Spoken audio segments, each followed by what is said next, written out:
Hello students. तो इस physics की लास्ट क्लास में आपका स्वागत है अपने इस चैनल बोर्ड अभ्यास पर। ठीक है। तो आपने सीक्वेंस वाइज सीरियल से अपने सारे चैप्टर 3 चैप्टर्स कंप्लीट हो गए हैं, जिसमें हम लोगों ने फर्स्ट चैप्टर रिफ्लेक्शन और रिफ्रैक्शन पढ़ लिया है, और सेकेंड चैप्टर अपना human I and colourful word हो गया, और थर्ड चैप्टर अपना इलेक्ट्रिसिटी हो गया है। ओके। नाउ अपना last chapter magnetic effect of electric current है, जो कि अपनी फिजिक्स का लास्ट चैप्टर भी है। तो हम इस तो हम इस चैप्टर में क्या क्या पढ़ने वाले हैं, वो तो चलो वो थोड़ा सा देख लेते हैं क्या क्या पढ़ने वाले हैं। हम इसमें एक्सपेरिमेंट्स पढ़ेंगे, जैसे कि कैसे मैग्नेटिक फील्ड पता लगी, मैग्नेटिक फील्ड लाइंस, और Fleming's left hand right hand rule, ये सब पढ़ेंगे। ठीक है। तो शुरू करते हैं अपना आज का क्लास। ओके। तो पहला ये इलेक्ट्रिक, जैसे किसी इलेक्ट्रिक फील्ड में, इलेक्ट्रिक करंट में मैग्नेटिक फील्ड है, तो ये कैसे पता लगा। ये एक साइंटिस्ट है, हैंस क्रिश्चियन ऑर्स्टेड। इन्होंने पता लगाया कि एक इलेक्ट्रिक, जैसे इलेक्ट्रिसिटी, जैसे क्या किया इन्होंने, एक कंडक्टर लिया, उसमें अपनी एक इलेक्ट्रिसिटी फ्लो की। ठीक है। फिर एक गैल्वेनोमीटर रखा वहां पे, तो उसकी निडल में थोड़ा सा डिफ्लेक्शन हुआ। तो उनसे ही फिर क्या किया इन्होंने, जैसे ये करते रहे, फिर उन्होंने चार्ज को इधर उधर करके देखा, मतलब पॉजिटिव की जगह नेगेटिव, मतलब flow of charge opposite direction में करा के देखा। तो उसमें भी उनका अपोजिट डायरेक्शन में आया, तो उससे यहाँ पे पता लग गया उनको कि कुछ ना कुछ इसमें मैग्नेटिक फील्ड है। ठीक है, इलेक्ट्रिक फील्ड लाइंस में। तो इन्होंने अपना एक एक्सपेरिमेंट, मतलब उस एक्सपेरिमेंट को जो ऑस्टेड ने किया, उसी एक्सपेरिमेंट से कह दिया कि हाँ, मैग्नेटिक फील्ड लाइंस कैसे, मतलब इलेक्ट्रिक करंट में कैसे मैग्नेटिक फील्ड लाइंस हैं। ठीक है। तो उनसे ही क्या हुआ, Oersted show that electricity and magnetism, ठीक है, इलेक्ट्रिसिटी में मैग्नेटिज्म बताया, तो रिलेट ईच अदर, और उनको एक साथ रिलेट भी किया। इसका ही यूज किस में किया, रेडियो में और टेलीविजन में। ओके। तो यूनिट, जो मैग्नेटिक फील्ड की यूनिट है ना, मैग्नेटिक फील्ड स्ट्रेंथ की, वो इन्हीं के नाम पर, ऑस्टेड के नाम पर ही पड़ गई। ओके। तो इनका एक्सपेरिमेंट भी देख लिया, क्या हुआ कि उन्होंने एक कंडक्टर लिया, उसमें इलेक्ट्रिक फील्ड लाइंस, मतलब इलेक्ट्रिक करंट फ्लो कराया, और उसके पास में जो कंडक्टर था, उसके पास में गैल्वेनोमीटर रखा, जो कि कॉपर वायर का था कंडक्टर, उसके पास में गैल्वेनोमीटर रखा, वहां पे उसमें कुछ ना कुछ डिफ्लेक्शन शो हुआ, जिससे उनको पता लग गया कि हाँ, इसमें क्या है, करंट फ्लो हो रहा है, जिससे कोई मैग्नेटिक फील्ड लाइंस बन रही है, जिससे क्या हो रहा है, इस कंपास की निडल में जो है वो डिफ्लेक्शन शो हो रहा है। ओके। और इनको डायरेक्शन कैसे बता दी। ठीक है। On passing the electric current through A copper, जो कि कंडक्टर है, यहाँ पे कॉपर, जो कॉपर से रखा है ना, कॉपर का कंडक्टर, कॉपर वायर कह लीजिए आप। ठीक है। Circuit the compass needle which is placed near the conductor deflect. Okay. If we reverse the direction of the current, जब उनको ना डायरेक्शन करंट की रिवर्स की, तब वहीं क्या हुआ, कंपास की निडल रिवर्स डायरेक्शन में रिफ्लेक्ट करना शो होने लगी। इफ वी स्टॉप, जब उन्होंने रोक दिया उसको, करंट का फ्लो होना बंद कर दिया, तो वो क्या हो गई, कंपास की निडल रेस्ट में आ गई। रेस्ट में आने का मतलब है अपना अर्थ के मैग्नेटिक पोल की तरफ हो गई। ठीक है। तो वहां से इन्होंने क्या कंक्लूड किया, किया कि जो इलेक्ट्रिसिटी है एंड मैग्नेटिज्म, ये दोनों एक साथ आपस में लिंक हैं। मतलब क्या, इलेक्ट्रिसिटी में ही मैग्नेट है, मैग्नेट ही, मतलब क्या, इसी से डिफ्लेक्ट बताता है कि हाँ, इस इलेक्ट्रिसिटी में मैग्नेट है। Okay. It shows that when ever the current will flow, ये यह बताता था इनका एक्सपेरिमेंट, जब उसमें कंडक्टर में कि करंट जब फ्लो होगा ना, तभी उसमें कुछ उसके चारों तरफ मैग्नेटिक फील्ड लाइंस बनती हैं। जैसे हम लोगों ने पढ़ा था कि मैग्नेट में भी मैग्नेटिक फील्ड लाइंस उसके चारों तरफ बनती हैं। ठीक है। तो वैसे ही इसमें भी क्या हुआ, इलेक्ट्रिक फील्ड में भी मैग्नेटिक फील्ड लाइंस बनेंगी। यही एक्सपेरिमेंट से उन्होंने डेवलप किया गया, मैग्नेटिक फील्ड लाइंस भी बताया। ठीक। तो मैग्नेटिक फील्ड लाइंस क्या होती हैं, वो जो, जैसे एक मैग्नेट बना दिया, यहाँ पे मैग्नेट बना लो, या कोई इलेक्ट्रोमैग्नेट कुछ भी ले लो। ठीक है। अपना कंडक्टर ले लिया, उसमें जो उसके चारों तरफ उसकी फील्ड होती है, जहां तक जिसमें वो कोई चीज, मतलब मैग्नेट को अट्रैक्ट जहां से वो कर ले। ठीक है। वो मैग्नेटिक फील्ड होती है, जहां से मैग्नेटिक फील्ड से किसी भी पर्टिकुलर मैग्नेट को, दूसरे मैग्नेट को, या कोई आयरन की चीज पे फोर्स लगा पाए अपना। ओके। डेफिनेशन में, the region surrounding the magnet in which the force of magnet can detected, जहां पे पता लग जाए कि हाँ, यहाँ पे मैग्नेट अपना मैग्नेटिक फोर्स लग रहा है। ठीक है। वो मैग्नेटिक फील्ड होती है। और ये क्या होती है, ये आपकी वेक्टर क्वांटिटी में होती है magnetic field. Having both direction and magnitude. अच्छा, यहाँ पे एक और कॉन्सेप्ट बता देना, आपका वेक्टर क्या होता है और स्केलर क्या होता है। ठीक है, ये दो क्वांटिटी होती हैं। स्केलर में क्या होता है, सिर्फ और सिर्फ मैग्नीट्यूड होता है, इसमें डायरेक्शन नहीं होती है, जैसे आपका डिस्टेंस। ठीक, डिस्टेंस सिर्फ सिर्फ मैग्नीट्यूड होता है, इसमें डायरेक्शन। और दूसरा क्या है, वेक्टर क्वांटिटी। वेक्टर क्वांटिटी में क्या होता है कि मैग्नीट्यूड के साथ आपका डायरेक्शन भी होता है, जैसे आपका डिस्प्लेसमेंट। डिस्प्लेसमेंट जब आप कहते हैं ना, तो किसी पार्टिकुलर डायरेक्शन में ही कहते हैं। ओके, तो यहाँ से आई थिंक अब आपको क्लियर हुआ होगा वेक्टर और स्केलर का कॉन्सेप्ट। अब देखते हैं नेक्स्ट क्या है। अब आते हैं कंपास निडल क्या है। ये एक बार मैग्नेट होता है छोटा सा, जो कि फिट होता है किसमें, एक एक सर्कुलर उसमें फिट होता है। उससे क्या होता है, ये नॉर्थ पोल को बताता है। पॉइंटिंग जो किसकी तरफ होता है, एरो नॉर्थ पोल की तरफ होता है। किसके नॉर्थ पोल की तरफ, जो अर्थ का नॉर्थ पोल है उसकी तरफ रहता है। ओके, अब आ जाता है मैग्नेटिक फील्ड लाइंस क्या होती हैं। मैग्नेटिक फील्ड लाइंस वो, जैसा कि अभी आपने देखा ना इलेक्ट्रिक फील्ड लाइंस, वो फील्ड लाइंस जो कि जैसे मैग्नेट में, अभी नीचे डायग्राम भी आई थिंक होगा डायग्राम। हाँ, इससे क्लियर बहुत अच्छा हो जाएगा। एक आपने जैसे बार मैग्नेट देखा है ना, तो उसमें दो पोल्स होते हैं। कौन कौन से दो पोल होते हैं, आपका एक नॉर्थ पोल होता है और आपका एक साउथ पोल। एक नॉर्थ पोल होता है, एक आपका साउथ पोल होता है। तो ये मैग्नेटिक फील्ड लाइंस जो होते हैं वो मतलब इमिट होती हैं, जैसे इससे नॉर्थ पोल से निकलती हैं और साउथ पोल के अंदर ये मतलब इमिट हो जाती हैं। ओके, तो अभी देखेंगे क्या, direction of the magnetic field lines भी होंगे। ठीक है, तो जो नॉर्थ पोल से ये निकलेंगी और साउथ पोल में ये अंदर इमिट हो जाएंगी। ठीक है, और ये ऑलवेज क्या होंगे, अभी तो कुछ जब करेक्टरिस्टिक पे आएंगे ना इसकी मैग्नेटिक फील्ड लाइन पे, तब बिल्कुल क्लियर हो जाएगा आपको। The lines along which the iron filing अलाइंग themselves represent magnetic field line. क्या हुआ, जैसे कि कोई भी, जैसे ये ऑब्जेक्ट अगर आ गया इसकी, ठीक है, कोई भी आयरन की चीज है, आयरन की चीज है जो कि जो मैग्नेट जिसको अट्रैक्ट कर सकता है, वो कोई भी एलिमेंट हो जाए। ठीक है, यहाँ पे आया, क्या हुआ, इस पे कोई ना कोई फोर्स लगाने लगा ये मैग्नेट। ओके, तो ये जो जहां पे फोर्स लगाने लगता है वहीं तक इनकी मैग्नेटिक फील्ड लाइंस हैं। Okay, hence magnetic field line is a path along with hypothetical free north pole tends to move towards south pole. ये नॉर्थ पोल्स की तरफ से साउथ पोल तरफ मूव करती हैं। ओके,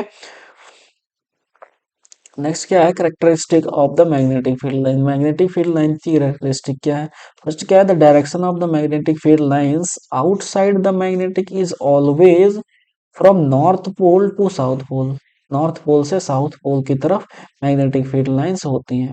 इन्हें bar magnet are indicated by arrow. ऊपर जो एरो बना हुआ ना, ये इनको बताता है कि जैसे नॉर्थ पोल से देखो निकल रही है और साउथ पोल में अंदर ही मिल हो रहा है, जा रही है। ठीक है, दस मैग्नेटिक फील्ड लाइंस। अच्छा, इससे क्या होता है, inside the magnet the direction of the field lines from the south pole to the north pole. अच्छा देखो, बाहर तो नॉर्थ पोल से साउथ पोल, अब जब साउथ पोल से अंदर जाएंगे तो अंदर तो देख पता लग जाएगा ना कि ये नॉर्थ पोल से साउथ पोल से नॉर्थ पोल की तरफ। तो ये बार मैग्नेट के अंदर की चीजें हैं, और ये एक क्लोज कर्व पाथ फॉलो करती हैं ऐसे। ठीक है, ऐसे ऐसे उसके अंदर ट्रेवल करते रहते हैं। सेकेंड क्या है, the strength of magnetic field is expressed by the closeness. जितना पास में होंगे ना एक एक मैग्नेटिक फील्ड, उतना ही ज्यादा इनकी स्ट्रेंथ होगी। जितना दूर दूर होंगी उतना ही ये वीक मैग्नेट को डिनोट कराएंगे। और थर्ड पॉइंट कौन सा है अपना, कि ये magnetic field lines always parallel होंगी, ये इंटरसेक्ट नहीं करेंगे। पैरेलल जरूरी नहीं है, बट ये इंटरसेक्ट आपकी लाइंस नहीं करेंगी। ओके, अगर जैसे ये, चलो मान लेते हैं अगर ये इंटरसेक्ट हो गई, तो आपकी जो कंपास में है निडल में क्या शो होगा, कुछ नहीं शो कर पाएगा, कि उसे दोनों डायरेक्शन से करंट मतलब मैग्नेटिक फील्ड आ रही।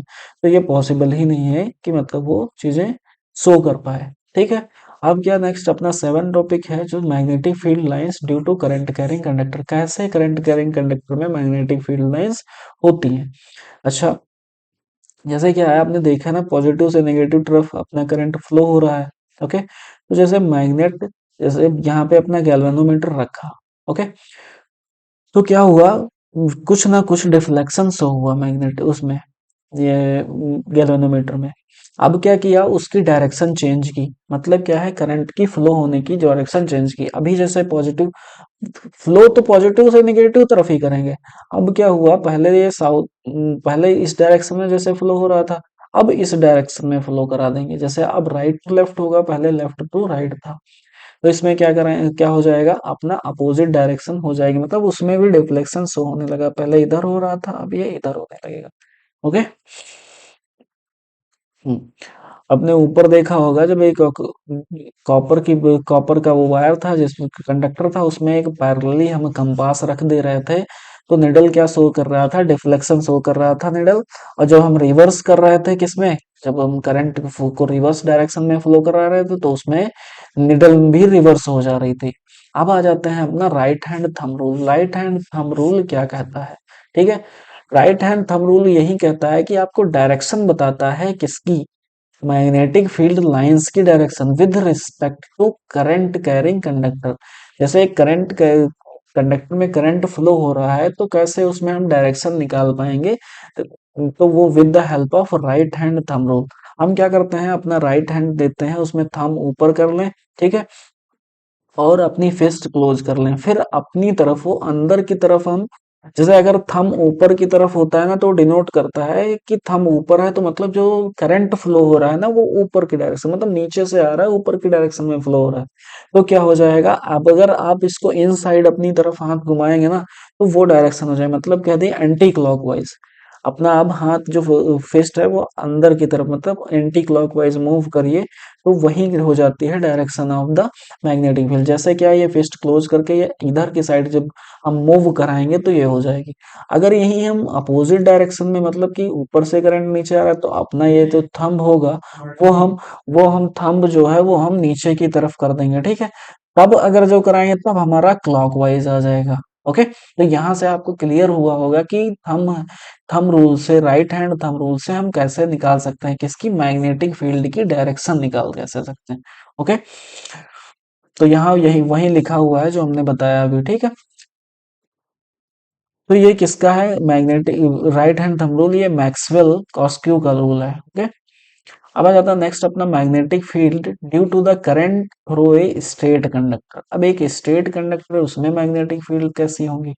ओके, जैसे ये यहाँ पे कंडक्टर है आपका, डायरेक्शन ऑफ द करंट कौन सी है, ये आपकी डायरेक्शन है, ठीक है, ये आपकी डायरेक्शन है, किसकी, करंट की डायरेक्शन है। फिर क्या हुआ, जैसे कि हमने यही रख दिया अपना क्या, डायरेक्शन ऑफ द करंट, अपना राइट हैंड थंब रूल ऊपर रख दो, फिर इसको एंटी क्लॉकवाइज घुमाओ। देखो एंटी क्लॉकवाइज अपना निकल पा रही है तुम्हारी, बिल्कुल करेक्ट। अपने राइट हैंड थंब रूल से बिल्कुल तुम निकाल सकते हो, हाँ, कि कहाँ से किधर को मैग्नेटिक फील्ड लाइंस अपनी जा रही हैं, ठीक है। अच्छा, मैग्नेटिक फील्ड लाइंस ऐसे पता लग गई है, तो ये अब तुम इससे बिल्कुल क्लियर कर सकते हो कि इसका नॉर्थ कौन सा पोल होगा, साउथ पोल कौन सा होगा। यही देख लीजिए, जैसे इधर से आपकी इधर डायरेक्शन है ना, मतलब निकल इधर से रही है, जा इधर रही है, तो ये आपका नॉर्थ पोल बन जाएगा, ये आपका साउथ पोल बन जाएगा। ओके, आई थिंक यहाँ से आपको क्लियर होगा। जैसे ये आपका एक कंडक्टर है, ठीक है, तो उसकी मैग्नेटिक फील्ड लाइंस कुछ ऐसे बन रही हैं, ठीक। अगर ऐसे बन रही हैं, इधर से आ रही हैं, इधर इमिट जा रही हैं, तो ये आप क्लियरली बता सकते हैं ना कि नॉर्थ पोल कौन सा होगा, साउथ पोल इसका कौन सा होगा। ओके, अब आ जाता है नेक्स्ट अपना, magnetic field due to the current through a circular loop. एक सर्कुलर लूप होगा, उसमें कैसे मैग्नेटिक फील्ड, अभी एक पढ़ेंगे आप सोलेनॉइड, बहुत क्लियर होगा उससे आपको कैसे होगा, ठीक है। तो यहाँ भी वही सेम, अगर मैग्नेट ऐसे इस डायरेक्शन है करंट की, तो क्या होगा, मैग्नेटिक फील्ड इस अपोजिट डायरेक्शन में होगा। थंब रूल रख लीजिए अपना, राइट हैंड थंब रूल, बिल्कुल करेक्ट उससे आ जाएगा। ऐसे अगर इस डायरेक्शन में है तो एंटी क्लॉकवाइज होगा, इस डायरेक्शन में है तो आपका क्लॉकवाइज। तब ये समझिए, अगर करंट नीचे की तरफ फ्लो हो रहा है, तब आपका जो डायरेक्शन होगा वो क्लॉकवाइज होगा। अगर आपका अपवर्ड की तरफ करंट फ्लो हो रहा है, तो जो डायरेक्शन होगा वो एंटी क्लॉकवाइज होगा, ये जैसा यहाँ पे, ठीक है। अब देखिएगा क्या हुआ, कि जैसे इधर से आपकी निकल रही, जैसे क्या हुआ, इधर से आपकी करंट मैग्नेटिक फील्ड जा रही है, ऐसे बन रहा है ये चीज, ऐसे इधर भी बन रहा है, मतलब इधर इमिट हो रहे हैं, अंदर जा रहे हैं, ये चीज हो रहा है, ठीक है। तो आपस में ये चलो, जैसे और बड़ी अगर बना दें तो ऐसे हो जाएगा, कोई भी अगर ऐसे बनाया जाए, तो यहाँ पे एक क्रिएट हो जाता है बार एज ए मैग्नेट, तो ये नॉर्थ पोल उसका बन जाता है, ये आपका साउथ पोल बन जाता है, ठीक है। नेक्स्ट आपका कौन सा है, every point on the wire carrying current give rise to the magnetic field. हर एक पॉइंट वायर का जिसमें कि जैसे करंट फ्लो हो रहा है वो आपका मैग्नेटिक फील्ड जरूर जरूर बनाएगा, ठीक है। वो कैसी होंगी, स्ट्रेट लाइन में होंगी, सेंट्रल लूप होगा उनका, लूप की फॉर्म में होंगी। By applying right hand thumb rule हम डायरेक्शन भी बता सकते हैं कि कहाँ से किधर जा रही है। राइट हैंड थंब रूल से we can find the magnetic field line on every section. किसी भी तरीकों कोई भी चीज हो हम उस पे बता सकते हैं, हाँ, कि किस डायरेक्शन में मैग्नेटिक फील्ड लाइंस हैं। नेक्स्ट अपना टॉपिक आता है सोलेनॉइड क्या होता है। सोलेनॉइड एक कॉइल होती है, ठीक है, बहुत सारे जिसमें सर्कल्स होते हैं किसके। अच्छा, जो सोलेनॉइड होगा वो इंसुलेटेड वायर होगा ना। तो जैसे यहाँ पे लिया गया है कौन सा, इंसुलेटेड कॉपर वायर लिया गया है, रैप्ड बाय द क्लोजली और सिलेंड्रिकल बनाया गया है, इसकी तरीके से बनाया गया है, ओके। अब इसमें फ्लो किया गया करंट, करंट देखो यहाँ से यहाँ, आज ऐसे फ्लो किया गया तो जो मैग्नेटिक फील्ड लाइंस इसकी होंगी ना, तो ऐसे ऐसे मतलब इधर से निकलेंगी ऐसे जाएंगी, ओके, या फिर जैसे कि इधर से निकलेंगी, कुछ भी होगा ना। अभी आपने उस पे देखा था किसमें, सर्कुलर लूप वाले में। तो जो सोलेनॉइड का होता है ना, तो जैसे कि ये मैग्नेटिक फील्ड निकल रही है और ये ऑलवेज पैरेलल होंगी, ठीक है। अब यहाँ से आप डायरेक्शन बता दीजिए कैसे होगी। जैसे इधर से अगर मैग्नेटिक फील्ड निकल रही है, इधर इमिट हो रही है इधर, ठीक है, तो ये आपका नॉर्थ पोल हो जाएगा, ये आपका साउथ पोल हो जाएगा। सोलेनॉइड में आपने बता दिया कि कौन सा नॉर्थ पोल होगा, कौन सा साउथ पोल होगा। देख लेते हैं सोलेनॉइड में कैसे पहचानेंगे हम कि कौन सा नॉर्थ पोल होगा, कौन सा साउथ पोल होगा। By using right hand thumb rule we can draw the pattern of magnetic field lines around the current carrying solenoid. Solenoid में भी बना सकते हैं, ठीक है। One end of the solenoid behave as a magnetic north pole, एक north पोल आपका रहेगा, while other hand behave like a south pole, दूसरा जो होगा वो आपका साउथ पोल की तरह बिहेव करेगा। बिल्कुल सही, आपने ऊपर देख भी लिया, ओके। फिर क्या आता है अपना next topic, the field field lines inside the solenoid are in the form of parallel और स्ट्रेट, ठीक है। अभी हमने देखा ना कि जो बार मैग्नेट होता था तो उसके अंदर जो होती थी आपकी मैग्नेटिक फील्ड लाइंस बहुत कम ही होती थी। इसीलिए वो क्या होता था, बार मैग्नेट अपने पास मतलब सेंटर में कोई चीज बहुत वीक होती है उसकी फील्ड लाइन, पोल्स पे ज्यादा होती है। इसमें क्या रहेगा, बीच में क्या रहेंगी, पैरेलल और स्ट्रेट लाइंस रहेंगी, ठीक है, magnetic field lines. That implies that magnetic field lines inside a solenoid same at all point, field is uniform। मतलब जो इनसाइड सोलेनॉइड होगा ना उसके फील्ड क्या होगी, यूनिफॉर्म होगी। यूनिफॉर्म का मतलब एक जैसी, सभी जगह सेम आपका जो मैग्नेट होगा वो सेम सेम अट्रैक्ट करने वाला है। अब आता है इलेक्ट्रोमैग्नेट। अच्छा, इसमें देखिए आप दो टर्म्स हैं, इलेक्ट्रो यानी कि इलेक्ट्रिसिटी और मैग्नेट यानी कि आपका मैग्नेट। क्या हुआ, strong magnetic field inside solenoid can be used as a magnetic field material. For example soft iron लेंगे आप। अच्छा, तो इसका मतलब कैसे बनाए हम इलेक्ट्रोमैग्नेट, ये देख लेते हैं। एक आयरन, जैसे आपने देखा भी होगा, एक आयरन नेल लेते हैं, उस पे इंसुलेटेड कॉपर वायर ऐसे बहुत सारा टर्न कर देते हैं, फिर आप इसमें करंट फ्लो करा देते हैं। तो ये जो आयरन पीस होता है ये एक्ट एज ए किसकी तरह वर्क करने लगता है, आपका इलेक्ट्रोमैग्नेट की तरह वर्क करने लगता है। क्यों, क्योंकि ये देखो जितने ज्यादा टर्न होंगे ना उतना स्ट्रांग तुम्हारा मैग्नेट बनेगा, और जितना ज्यादा करंट फ्लो होगा इसमें हाई मतलब वोल्टेज में, तो उतना ही ज्यादा ये स्ट्रॉन्ग मैग्नेट बनेगा, ओके। तो जैसे कह सकते हैं ना इलेक्ट्रोमैग्नेट है, इसकी हम स्ट्रेंथ भी बढ़ा सकते हैं। देखा भी आपका एक स्ट्रॉन्ग मैग्नेटिक फील्ड होती है। अब एक एक्सपेरिमेंट किया गया जिससे पता लग गया कि हाँ, ये इलेक्ट्रोमैग्नेट हम बना सकते हैं, ठीक है। एक जैसे ये यहाँ पे आप देखिएगा थोड़ा सा ये, ठीक है।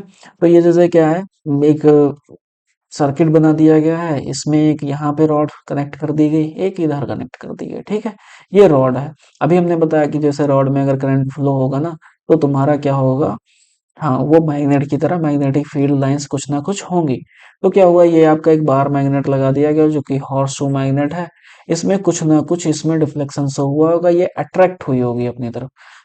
किसने सजेस्ट किया था, एंड्री मैरी एम्पियर ने suggested that the magnet also exert an equal and opposite force on the current carrying conductor. जैसे कि हमारा मैग्नेट होता था ना, नॉर्थ नॉर्थ अट्रैक्ट रिपल करते थे, साउथ साउथ अट्रैक्ट करते थे, ऐसे ही क्या रहेगा, देखो पॉजिटिव ये है तुम्हारा और ये अपना नेगेटिव है, ठीक है, ये अपना नेगेटिव हो जाएगा। तो क्या होगा, यहाँ साउथ पोल ये है, नॉर्थ पोल ये है, ठीक है। तो जो पॉजिटिव होगा, अभी देखा था अपना क्या था कि जो मैग्नेटिक फील्ड, हाँ, तो ये साउथ पोल की तरफ अपना अट्रैक्ट हो जाएगा, जिससे क्या पता लगता है कि current carrying aluminium rod should lie between the two poles, okay magnet. Okay,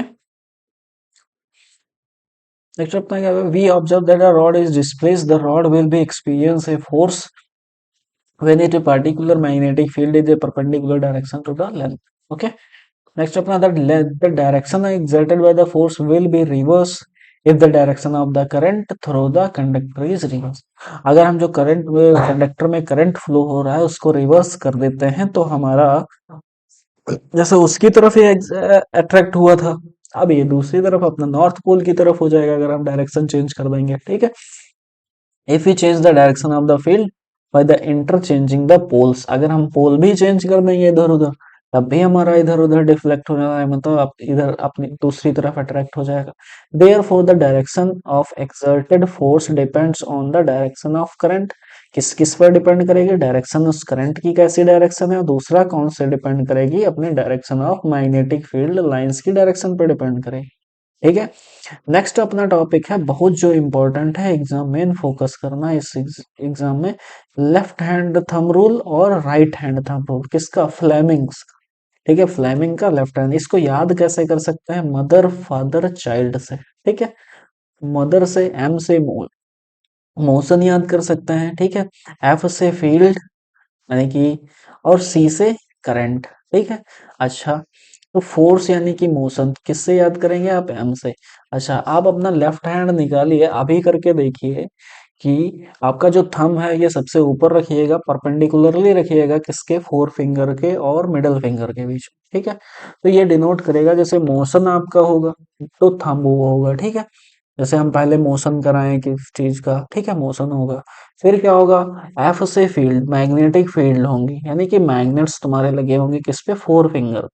अब ऐसे ही करंट जब हम फ्लो कराएंगे मिडल फिंगर से तब क्या होगा, मोशन होने लगेगा। ओके, ठीक है, और कुछ फोर्स निकलेगा।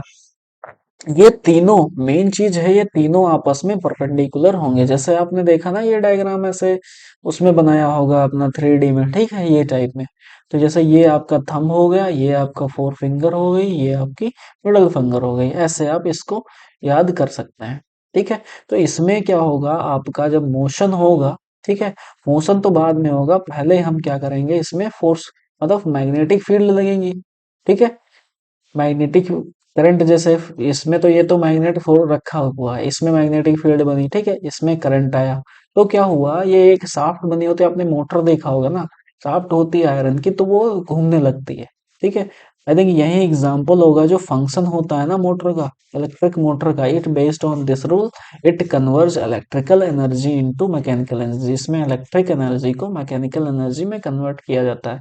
क्या करते हैं हम, पहले इलेक्ट्रिक करंट देते हैं, उसके अंदर हमारे कॉइल होती है, उसमें करंट जाता है, और साइड साइड में मैग्नेट्स भी लगे होते हैं जिससे मैग्नेटिक फील्ड बनती है, और जब करंट जाता है तो मैग्नेटिक फील्ड और स्ट्रांग हो जाती है जिससे डायरेक्शन वो चेंज करने लगती है, इसी किससे क्या हो जाता है, तुम्हारा मोशन करने लगता है। ओके, ये तो एग्जाम्पल को हमने डिस्कस कर लिया, अब देख लेते हैं ये रूल कहता क्या है, left hand rule, stretch thumb, forefinger and middle finger for of your left hand, okay, such that they are manually in perpendicular, सारे कैसे होने चाहिए, perpendicular होने चाहिए each other। if forefinger represent the direction of magnetic field, कौन सी forefinger अपनी first finger, middle finger represent the direction of the current, and then thumb will be point in the direction of motion, या फिर thrust या फिर force, तुम्हारा जो भी कुछ होगा वो तुम्हारा निकलने वाला है वहां से, किससे, हमसे। नेक्स्ट अपना क्या है, माइकल फराडे। माइकल फराडे ने क्या कहा, देख लेते हैं। Michael Faraday give the law of electromagnetic induction, अगर जैसे क्या कहा इन्होंने, जैसे कोई दो कंडक्टर है या एक कंडक्टर है करंट कैरी कर रहा है तो वहां पे गैल्वेनोमीटर रखते हैं तो उसमें थोड़ा सा डिफ्लेक्शन आ रहा है, ये कैसे आ रहा है, ठीक है, क्यों, क्योंकि करंट तो उसमें फ्लो हो रहा है, और यही दो रखे हैं तो ठीक है, तो पहला क्या हुआ, इलेक्ट्रोमैग्नेटिक इंडक्शन इन्होंने लॉ दिए उसके, अभी पढ़ेंगे इलेक्ट्रोमैग्नेटिक इंडक्शन होता क्या है। फिर क्या आता है, गैल्वेनोमीटर क्या है, गैल्वेनोमीटर एक इंस्ट्रूमेंट है जो कि क्या करता है, डिटेक्ट करता है करंट कर इन ए सर्किट, सर्किट में करंट फ्लो हो रहा है, ठीक है, कितना फ्लो हो रहा है ये चीज वो डिटेक्ट करता है, presence of a current in a circuit, if the pointer is zero, the centre of the, इस टाइप में अगर जीरो होगा तो क्या होगा, there is a no flow of current, उसमें करंट फ्लो नहीं हो रहा है। If the pointer deflect the side by right और left, it shows the deflection in current. अगर इधर हुआ तो इधर हुआ, कुछ ना कुछ डिफ्लेक्शन ये शो करता रहता है कौन, गैल्वेनोमीटर। ठीक है, इस अब आ जाता है इलेक्ट्रोमैग्नेटिक इंडक्शन। इलेक्ट्रोमैग्नेटिक इंडक्शन होता क्या है, देखो क्या हुआ। पहला एक्सपेरिमेंट ये किया, जैसे यहाँ पे गैल्वेनोमीटर पैरेलली कनेक्ट कर दिया। अभी देखा ना हम लोगों ने करंट को देखा था कि ये मेजर करता है करंट, हम मेजर एम मीटर भी है तो एम मीटर को सीरीज में लगाते हैं, गैल्वेनोमीटर को उसमें लगाते हैं, पैरेलली कनेक्ट करते हैं। ये एक कॉइल है तुम्हारी, ठीक है, कॉइल या फिर कह लीजिए सोलेनॉइड है। ठीक है, तो इसमें क्या है, करंट कैरी हो रहा है। अब कैसे हुआ, जैसे यहाँ पे हम लाए क्या, एक नॉर्थ और साउथ पोल का बार मैग्नेट लाए। ठीक है, नॉर्थ पोल रखा, अब इसमें कुछ ना कुछ डिफ्लेक्शन हमारा शो होने लगेगा। तो ये हुआ हमारा सेल्फ इंडक्शन का। ठीक है, जब पोल चेंज करेंगे तो हमारा रिफ्लेक्शन भी गैल्वेनोमीटर में चेंज हो जाएगा, इस टाइप का। पहले इधर हो रहा था, अभी इधर होगा। ठीक है, तो इस एक्सपेरिमेंट कहता क्या है देख लेते हैं। When the north pole of bar magnet is brought close to the coil और अवे फ्रॉम द कॉइल, या फिर हम पास लाएंगे या फिर उससे दूर ले जाएंगे, we see the momentary deflection in the needle. हमें क्या होगा, निडल में हमें कुछ ना कुछ डिफ्लेक्शन शो होने वाला है। ओके, या फिर राइट होगा या फिर लेफ्ट होगा। Similarly if we keep the magnet stationary, जब हम रोक देते हैं तो क्या होगा, the coil is made to move. अब हम क्या करा रहे हैं, पहले हम मूव करा रहे थे, मैग्नेट इधर उधर कर रहे थे, अब हम कॉइल को इधर उधर मूव कर रहे हैं तो क्या होगा, और the north pole of the magnet again we observe the reflection. क्या हुआ, अगर हम मैग्नेट को मूव कराते हैं या फिर हम कॉइल को मूव कराते हैं तो कुछ ना कुछ गैल्वेनोमीटर में डिफ्लेक्शन शो हो रहा था। If both bar magnet and coil kept stationary, अगर हम दोनों एक विदाउट मूव करा के, मतलब एक ही जगह पे रखे रहने देते हैं तो उसमें कोई डिफ्लेक्शन शो नहीं हो रहा है। ठीक है, तो एक एक्सपेरिमेंट से क्या हमें मिला, this experiment can also be done with the south pole. हाँ, जैसा अभी हम लोगों ने नॉर्थ पोल से किया ऐसे हम साउथ पोल से भी कर सकते हैं। तो यहाँ से हमें ये पता लग रहा है कि ये कंक्लूड कर रहा है motion of the magnet is represent respect to the coil और वाइस वर्सा। क्या करते हैं कि अगर हम मैग्नेट का मोशन कराते हैं ना, तो जैसे कि मैग्नेट कराएंगे वैसे ही हमें डिफ्लेक्शन भी शो होगा।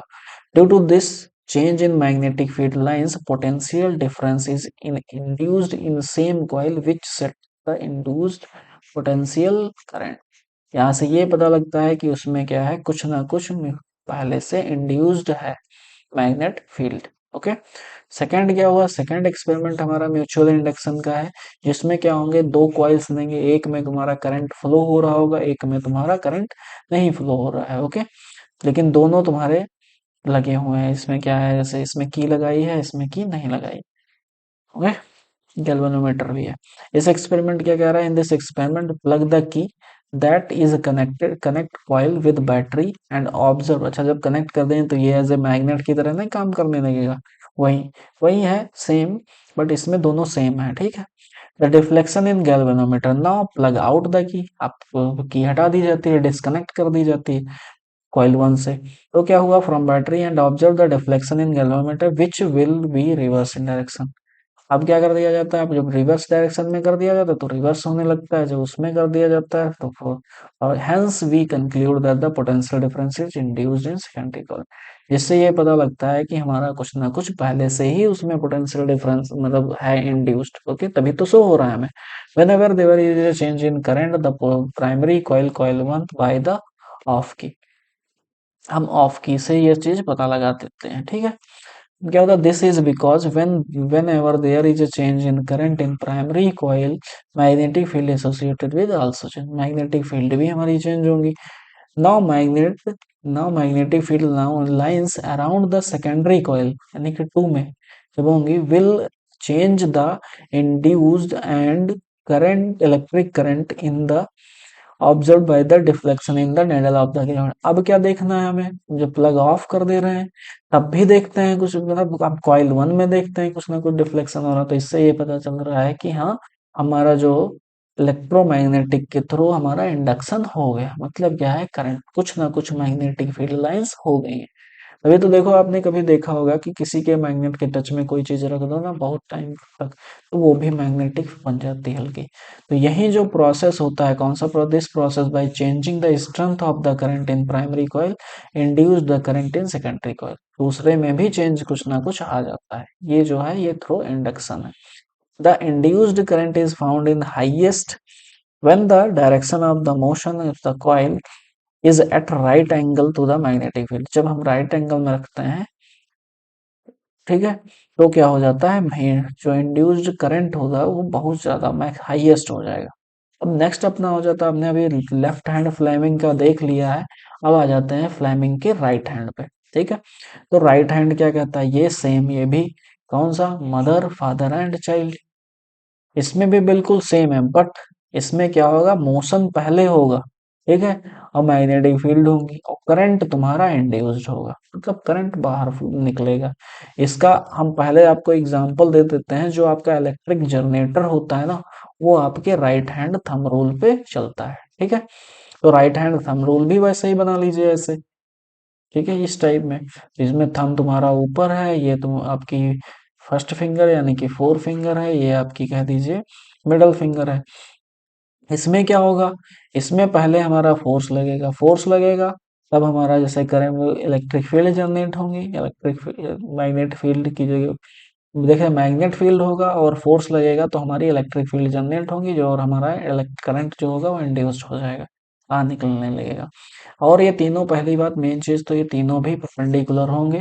ठीक है, हम फोर फिंगर मिडल फिंगर बिल्कुल सेम उसी की तरह, बस आप ये देख लीजिएगा इसमें बस क्या होने वाला, जो मिडल फिंगर होगी वो क्या करेगी, करंट को इंड्यूस्ड कराएगी। ओके, नो ये इस राइट हैंड थंब रूल पे वर्क कौन करता है, इलेक्ट्रिक जनरेटर। इलेक्ट्रिक जनरेटर में क्या होता है, तुम्हारी मैकेनिकल एनर्जी किस में कन्वर्ट हो जाती है, इलेक्ट्रिकल एनर्जी। यही देखा था हम लोगों ने जब मोटर देख रहे थे, इलेक्ट्रिक मोटर, उसमें इलेक्ट्रिकल एनर्जी कन्वर्ट हो जाती थी किसमें, हमारा मैकेनिकल एनर्जी में। ठीक है, ये होता है आपका इलेक्ट्रोमैग्नेटिक इंडक्शन पे वर्क करेगा, बिल्कुल। अब आ जाते हैं, अभी देख लिया हमने जनरेशन तो देख लिया करंट का। अब देखें करंट कितने टाइप का होता है। करंट दो टाइप का होता है, कौन कौन सा, एसी करंट और डीसी करंट।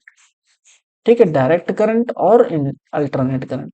जैसा कि नाम में ही है अल्टरनेट, तो ये चेंज करता रहेगा अपनी डायरेक्शन किसमें, पेरियोडिकली। ठीक है, आल्सो इक्वल इंटरवल टाइम में करेगा, ये नहीं है कि भाई करी किया फिर 5 मिनट बाद करा, ये नहीं, इक्वल टाइम इंटरवल इक्वल रहेगा। ओके, और डायरेक्ट करंट क्या है, ये does not change the direction at a time, unidirectional होता है। ओके, ये चीज हम लोगों ने देख ली। नेक्स्ट अपना कौन सा टॉपिक आ रहा है,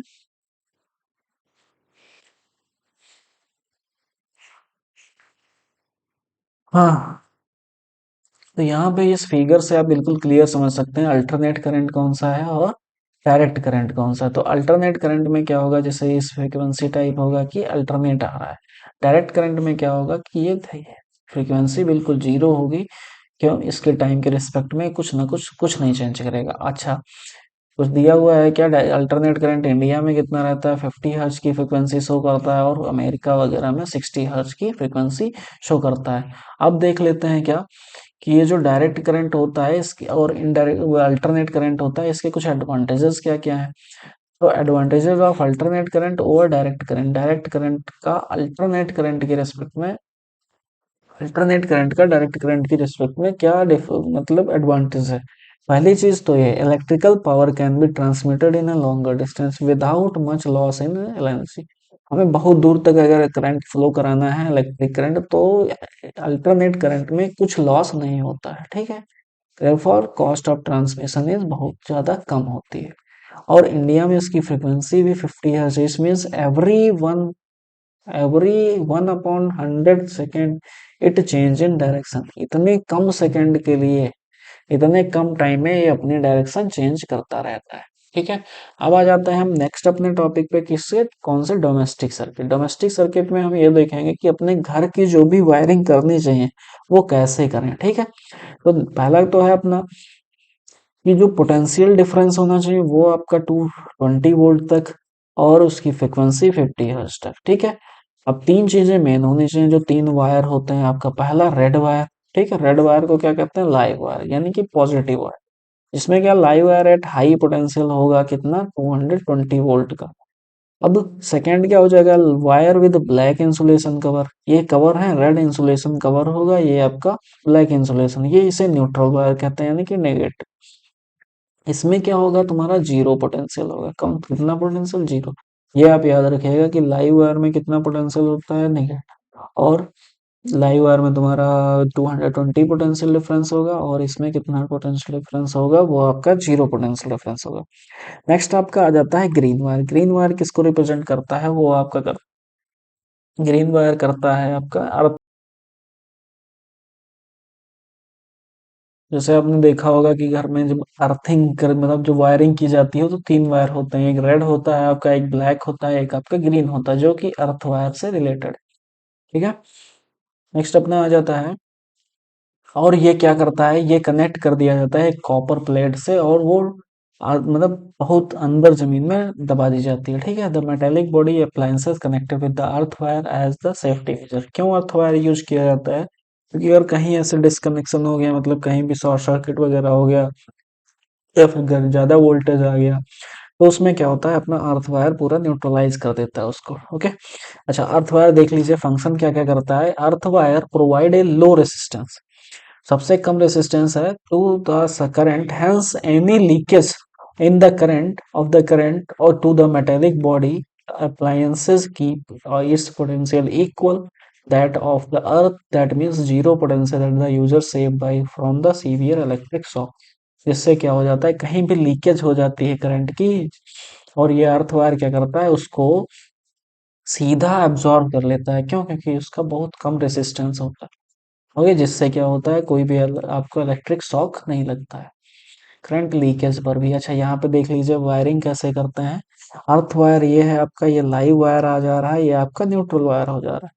लाइव वायर में यहाँ दो, आपने अगर एमसीबी लगाना चाहें तो ये लगा सकते हैं, फ्यूज लगाना चाहें तो लगा सकते हैं। ठीक है, ये दो फ्यूज आपके लगते हैं, जैसे यहाँ पे एक फ्यूज है, ये एक लगा दो।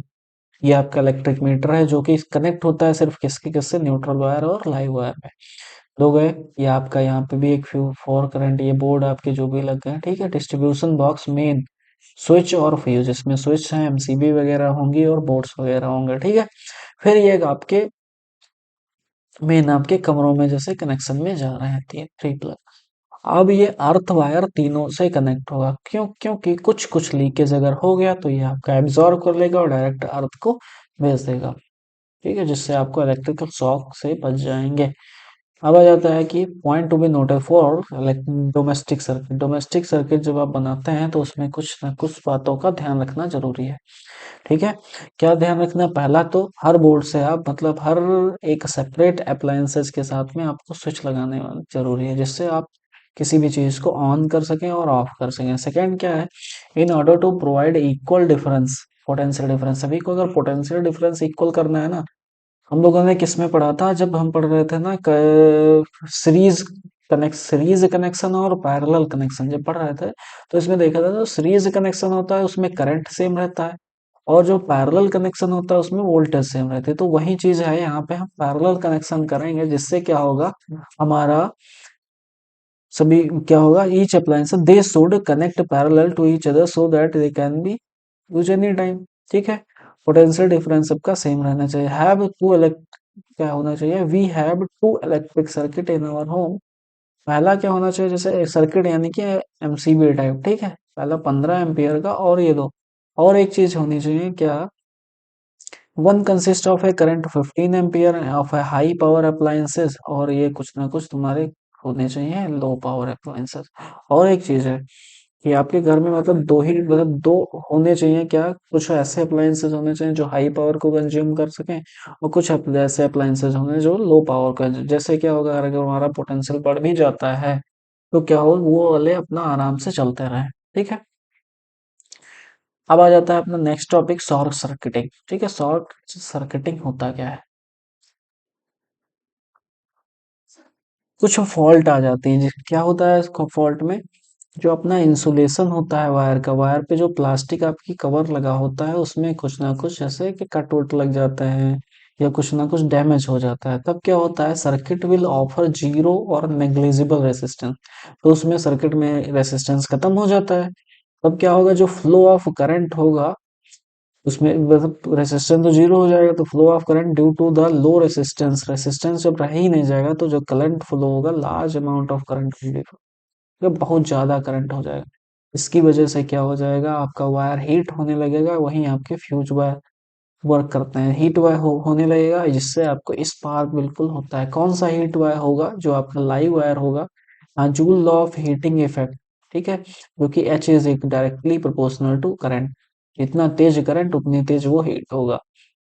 Heat is produce in live wire and produce spark damage in the device, devices में डैमेज भी हो जाएगा, कुछ ना कुछ डिवाइस डैमेज हो जाएंगे। अब आ जाता है ओवरलोडिंग, क्या होता है, जैसे अपने घर में एक बोर्ड है एक्सटेंशन का, उसमें बहुत सारे प्लग, बहुत सब कुछ लगा रखा है, तो ये आपका ओवरलोडिंग है। Connecting to many appliances with a single socket, ठीक है। और कौन सा होगा, accidental rise in supply voltage, ज्यादा हो जाएगी अगर supply voltage, if the total current drawn by the appliances at a particular time exceed the bearing capacity of the wire, वही लिखा हुआ है। क्या होगा, अगर ज्यादा आप कर रहे हैं, जैसे यूज, जब ज्यादा अप्लायंसेस कनेक्ट करा देते हैं तो उसमें पोटेंशियल बढ़ जाता है, जिससे क्या हो जाता है, आपके जो वायर्स होते हैं वो आपका उतना लोड नहीं उठा पाता है, जिससे क्या हो जाता है, ओवरलोडिंग की वजह से भी शॉर्ट सर्किट हो सकता है, ठीक है। नेक्स्ट आपका आता है फ्यूज। फ्यूज क्या आता है, safety device can prevent the circuit from overloading और शॉर्ट सर्किट। शॉर्ट सर्किट में क्या होता है, जैसे सबसे जल्दी फ्यूज चला जाता है, फ्यूज क्यों हो जाता है, जो उस फ्यूज में वायर यूज किया जाता है वो क्या किया जाता है, लो मेल्टिंग पॉइंट का रखा जाता है, मतलब हाई मेल्टिंग पॉइंट, जैसे क्या हो जाता है वो अगर थोड़ा सा भी हीट हुआ ना कोई चीज, वो मेल्ट हो जाएगा, ऐसा रखा जाता है कि उसका जो मेल्टिंग पॉइंट हो बहुत लो हो, ठीक है। हाँ, नेक्स्ट अपना टॉपिक कौन सा आ रहा है यहाँ पे है, आ, तो इसी के साथ अपना ये जो लास्ट चैप्टर था फिजिक्स का, वो आज खत्म होता है, ठीक है, कंप्लीट होता है पूरा। यहाँ से आपकी जो रिवीजन सीरीज है ना, वन शॉट रिवीजन, जिससे आप पूरा पूरा चैप्टर रिवाइज कर सकते हैं, जिसमें हम लोगों ने जो फर्स्ट चैप्टर था वो तो पूरा बहुत ही अच्छे से डिटेल्ड विद एमसी की, मतलब क्वेश्चंस न्यूमेरिकल्स के साथ में किए हैं, और बाकी के जो 3 चैप्टर्स हैं वो इसको इंक्लूड करके ये सारे हम लोगों ने क्विक रिवीजन किया है, क्योंकि आपके पेपर एग्जाम आने वाला है, एग्जाम में टाइम में आपको क्विक रिवीजन ही बेनिफिशियल रहेगा, ठीक है। तो इसी के साथ अपना सिलेबस भी फिजिक्स का कंप्लीट होता है। आप बस तैयारी करते रहें, और देखिए इसमें जो क्वेश्चंस हैं ये भी कर लीजिएगा, बहुत ज़्यादा इंपॉर्टेंट है, ठीक है। तो ये नॉर्मल क्वेश्चन नहीं है, वेरी शॉर्ट, ये आपकी भी बुक में जैसे जो भी आपके स्कूल में चलती होगी उसमें भी मिल जाएंगे, लेकिन जो इसके न्यूमेरिकल होंगे वो आप बिल्कुल कर लीजिएगा, ठीक है। न्यूमेरिकल नहीं है, बस आपके थ्योरेटिकल क्वेश्चन हैं, ओके। तो एंड करते हैं यहीं।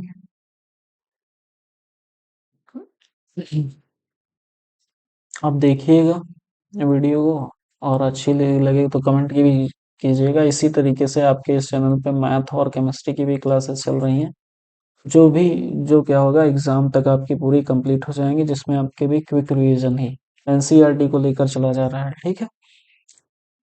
तो एंड करते हैं, थैंक यू।